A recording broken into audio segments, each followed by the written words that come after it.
കർത്താവായ യേശുക്രിസ്തുവിന്റെ കൃപയും പിതാവായ ദൈവത്തിന്റെ സ്നേഹവും പരിശുദ്ധാത്മാവിന്റെ സംസർഗവും നിങ്ങളോടുകൂടെ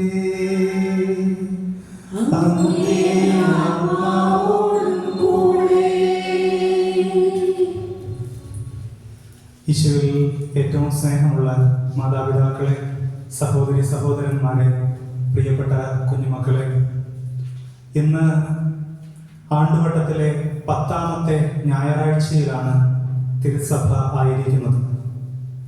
നമ്മൾ ഓരോരുത്തരും ദൈവത്തിൻ്റെ സാന്നിധ്യം തിരിച്ചറിയണമെന്ന് ദൈവം ആഗ്രഹിക്കുന്നു. ദൈവത്തിൻ്റെ സാന്നിധ്യം അതിശക്തമായിട്ട് ദൈവവചനത്തിൽ നമുക്ക് കണ്ടെത്തുവാനായിട്ട് സാധിക്കും. ഇന്ന് ദൈവവചനത്തെ അംഗീകരിക്കണമെന്നും ദൈവവചനത്തെ വായിക്കണമെന്നും ധ്യാനിക്കണമെന്നും ഒക്കെ കർത്താവ് നമ്മളോട് ആവശ്യപ്പെടുന്നു. അത് വായിക്കുകയും ധ്യാനിക്കുകയും മാത്രമല്ല, അത് സ്വന്തം ജീവിതത്തിൽ പ്രാവർത്തികമാക്കണമെന്നും കൂടി ഈശ്വരനാഥ് നമ്മളെ ഇന്നത്തെ ദൈവവചനത്തിലൂടെ ഓർമ്മിപ്പിക്കുന്നു. പ്രിയ സഹോദരങ്ങളെ, ഈ ലോകത്തിൽ നമുക്ക് ഏറ്റവും വലുത് കർത്താവിൻ്റെ വചനമാണ്. കർത്താവാണ് നമ്മളെ ഈ ഭൂമിയിൽ തൻ്റെ വചനത്തിലൂടെ നയിക്കുന്നത്. ദൈവവചനം കൂടെയുണ്ടെങ്കിൽ നമുക്കെല്ലാം കൂടെയുണ്ട്. ഇന്ന് ദൈവത്തോട് ഈ കൃപയ്ക്ക് വേണ്ടി പ്രാർത്ഥിക്കാം. ദൈവമേ, അങ്ങയുടെ വചനത്താൽ നിങ്ങൾ അഭിഷേകം ചെയ്യണമേ, അങ്ങയുടെ വചനത്താൽ ഞങ്ങളുടെ ഹൃദയങ്ങളെ നവീകരിക്കണമേ എന്ന് നമുക്ക് ആത്മാർത്ഥമായി പ്രാർത്ഥിച്ചുകൊണ്ട് ഈ ബലി ഭക്തിയോടെയും ശ്രദ്ധയോടെയും അർപ്പിക്കാം. എല്ലാവർക്കും എഴുന്നേറ്റ് നിൽക്കാം. ഈശോയെ, എന്റെ പ്രവൃത്തികളൊന്ന് തിരുത്താൻ, എന്റെ വ്യതിചലിക്കപ്പെട്ടു പോയ മാർഗങ്ങളെ ഒന്ന് മാറ്റാൻ, നേരായ പാതയിലൂടെ സഞ്ചരിക്കാൻ എനിക്ക് കൃപ നൽകണമെന്ന് പ്രാർത്ഥിക്കാം.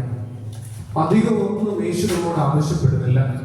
നീ എന്റെ വഴിയൊന്ന് വരണം. യോഹന്നാൻ സുവിശേഷം 14:6 ഞാനാണ് വഴിയും സത്യവും ജീവനും, എന്നിലൂടെ അല്ലാതെ ആരും പിതാവിന്റെ അടുക്കലേക്ക് പോകുന്നില്ല എന്നതാണ്.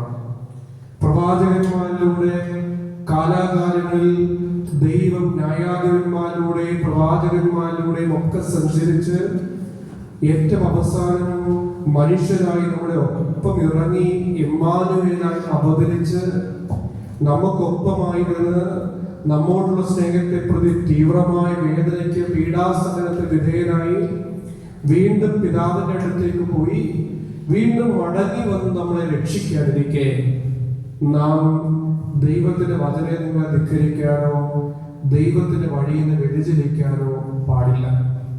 ഇരു കരങ്ങളും സ്വർഗത്തിലേക്ക് ഉയർത്തി കണ്ണുകൾ പരിശുദ്ധ കുർബാനയായ യേശുവിലേക്ക് നോക്കി, ഈശോയെ, എൻ്റെ വഴികളെ ഒരിക്കലും വ്യതിചലിപ്പിച്ചു കളയാതെ അങ്ങാകുന്ന വഴിയിലൂടെ സഞ്ചരിക്കാൻ ഒരു കൃപ നൽകണമേ എന്ന് പ്രാർത്ഥിച്ചേ. ജീവിത പങ്കാളിയെയും മക്കളെയും കുടുംബത്തിലെ തീർന്ന പ്രശ്നങ്ങളെയും ആകുലതകളെയും ഒക്കെ ഈശോയുടെ കരങ്ങളിലേക്ക് സമർപ്പിച്ച് സ്വരമുയർത്തി സ്തുതിച്ച് പ്രാർത്ഥിച്ചേ. Hallelujah, Shri